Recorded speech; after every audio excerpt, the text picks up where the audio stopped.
Friends, welcome to our class. Now we are going to see about the topic formal and informal words, English grammar from 6th to 12th standard.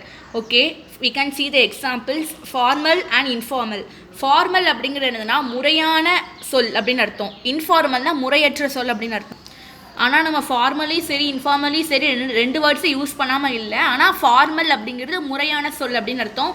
Informal அப்படிங்கிறது முறையற்ற சொல் அப்படின்னு அர்த்தம். இப்போ for example பாருங்கள், enquire, ask.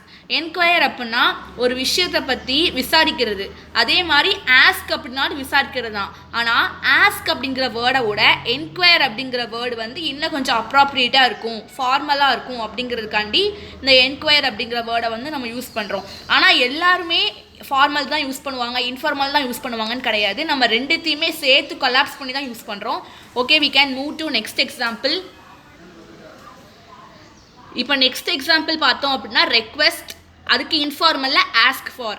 Request அப்படின்னா என்னதுன்னா ஒரு விஷயத்தை நம்ம ரெக்வெஸ்ட் பண்ணி கேட்குறது.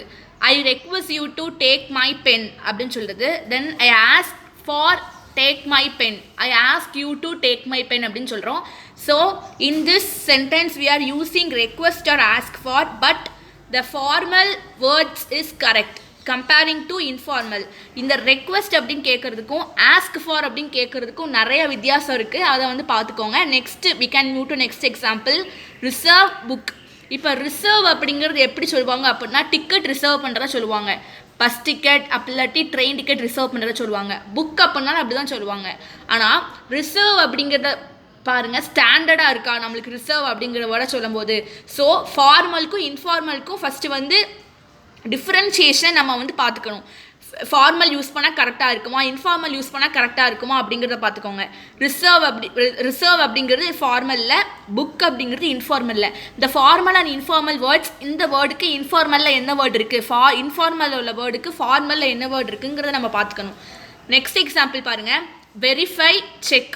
இப்போ வெரிஃபை அப்படிங்கிறது என்ன அப்படின்னா நம்மளுக்கு வந்து ஏதாவது ஒரு இது இருக்காது, ஏதாவது லாஸ்ட் ஆகிருக்கும். So we are verifying it. இப்போ வந்து நான் for example in this video I had posted formal and informal words.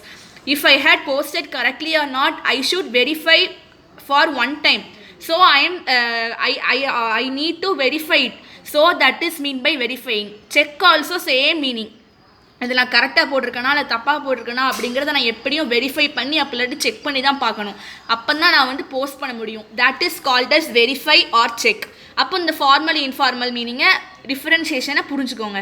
Next பார்த்தோம் அப்படின்னா ரிசீவ், கெட். இப்போ ரிசீவ் அப்படின்னா என்னதுன்னா நான் வந்து ஒரு மெசேஜ் வந்து உங்களுக்கு கன்வே பண்ணுறேன், அதை நீங்கள் ரிசீவ் பண்ணுறீங்க அந்த மாதிரி.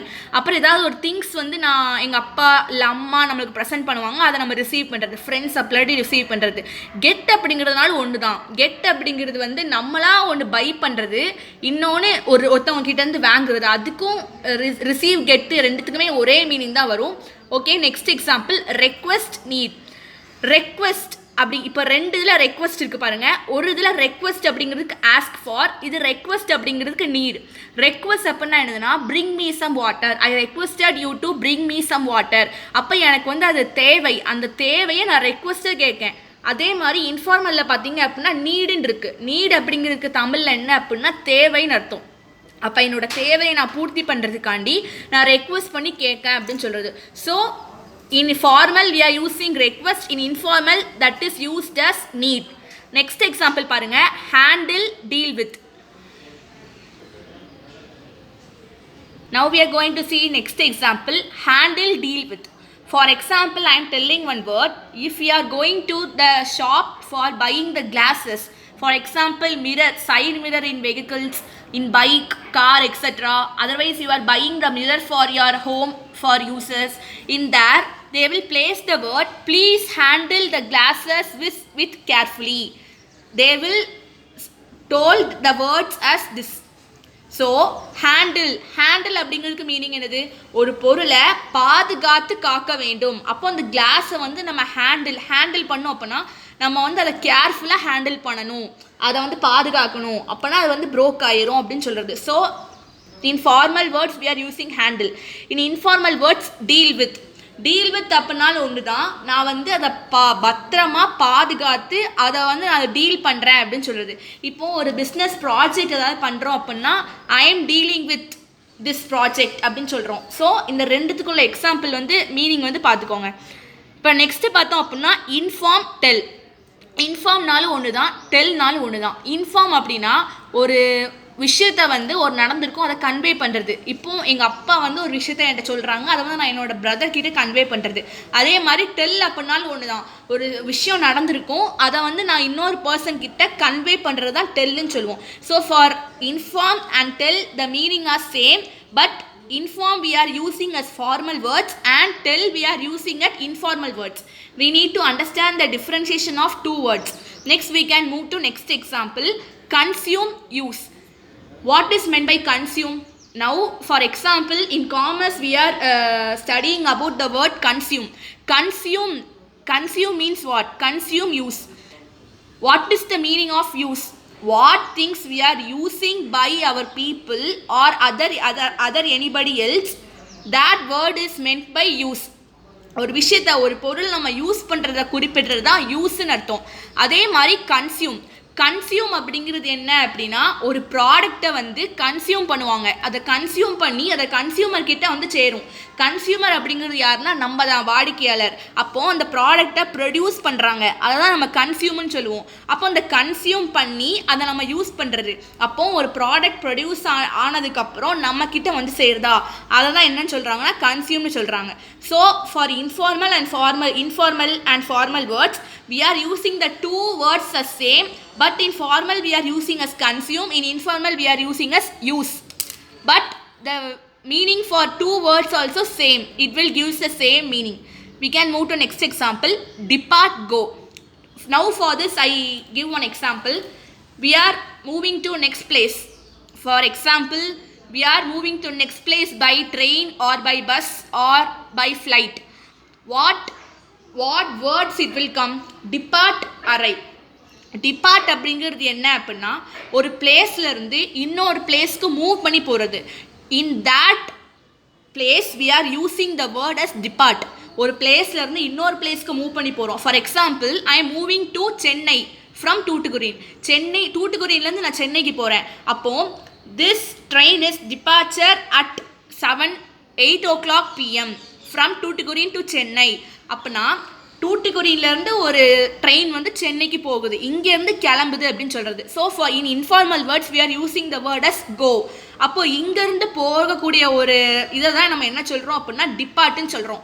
அரைவ் அப்படின்னா என்னதுன்னா அங்கே போய் அரைவ் ஆகுது, இல்லை சென்னையில் தான் போய் அரைவ் ஆகுது, இங்கேருந்து டிபார்ட் ஆகுது, டிபார்ச்சர் அரைவ் அப்படின்னு சொல்லுவோம்.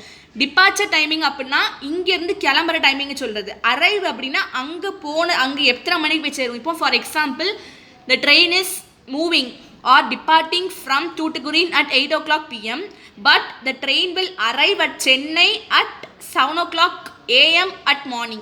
அப்போ காலையில் அது போய் சேருது. அப்போ அரைவிங் டைம் வந்து 8 o'clock. So we need to understand the meaning of two words. So in formal words we are using the depart, in informal words we are using go. Next we can move to next example, apologize, say sorry. Apologise அப்படின்னா என்னதுன்னா இப்போது ஒரு officer அப்படிலாட்டி teacher நம்ம ஏதாவது mistake பண்ணியிருப்போம். we had mistaken by doing one thing, so we are asking sorry to higher official or manager, officer, teacher, parents. So we are using the word as apologize. Please apologize me. So in we are working in office or we are studying in school. So teacher will say us to write apology letter. What is meant by apology? Saying sorry. That is meant by apologies. So in formal we are using the word as apologies. Informal words we are using say sorry.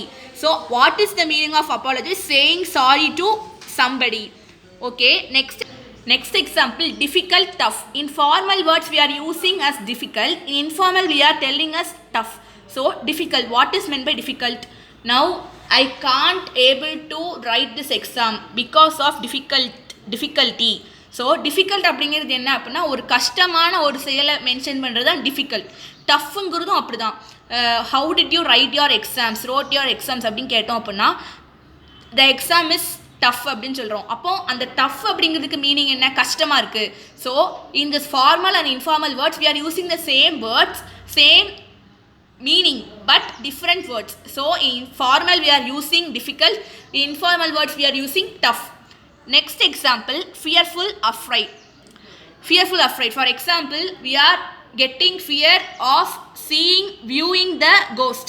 அப்போ நம்ம ஒரு பேயை பார்த்தோன்னே நம்ம வந்து பயப்படுறோம். அதே மாதிரி திடீர்னு நம்ம வந்து போயிட்டு இருக்கும்போது ஏதாவது ஒரு விஷயம் நடந்துட்டு அப்படின்னா நம்ம பயப்படுவோம். So fearful and afraid, two words meaning also same, but in different kind of words we are using the word.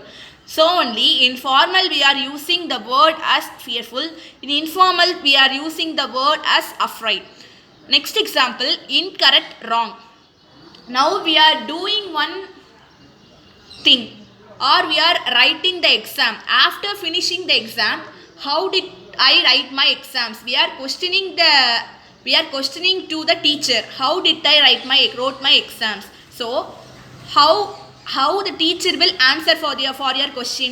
No, these answers are incorrect, you should need to correct this word. So in that the teacher is using the word as incorrect. Incorrect means the question is wrong, that is not correct. So correct means the question is correct, incorrect means you had mistaken. So in formal words we are using as incorrect, in informal words we are using as wrong, but appropriately using the word instead of wrong we can use incorrect. Okay, next last example, increase, go up. Okay, now we are asking the question to somebody else in Chennai, how the rain is falling in Chennai.